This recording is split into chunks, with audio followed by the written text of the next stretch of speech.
Hey everybody, welcome to the studio of Carini Arts. Check out my link tree for all the places you can find me. And don't forget to check out my art podcast, which we do live right here on YouTube, generally Thursdays at 3 o'clock Pacific time, but it may vary. We try to schedule them though. So check that out. Would love for you to join that conversation. It's me and my buddy Vinny, who has no background in art, and we try to bring everybody into the conversation of art. We have some great guests on.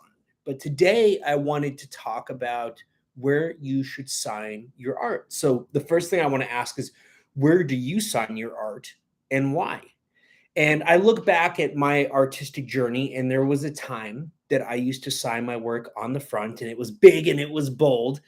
And then one day in high school art class, I remember Mrs. Strower yelled at me for taking a green scenic landscape and signing it with big, obnoxious, bright fire engine red letters. And she said something along the lines of not trying to make yourself bigger than the art. And that kind of always stuck with me. So when I went off to art school in college, my teacher, my mentor, Jane Brucker, suggested signing the work on the back. And the idea of signing it on the back was so as not to turn an experience into an object and not to make your ego bigger than the story you're trying to tell. So nowadays, I generally sign my work on the back. Now, depending on your medium and what you do, sometimes that's not an option. Sometimes I work on clear acrylic, so that provides an entirely different obstacle for where to sign it, or maybe you do sculpture, maybe you do something else.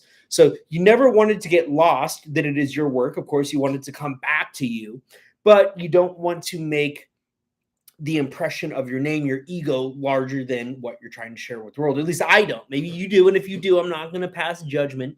So I don't think that there's a right or a wrong answer, but that's just what I do. And I'm curious where you choose to sign your work and what your reason is for signing it there. But just food for thought from a starving artist. You can take it, you can leave it. I'm not here to try to tell anybody what to do.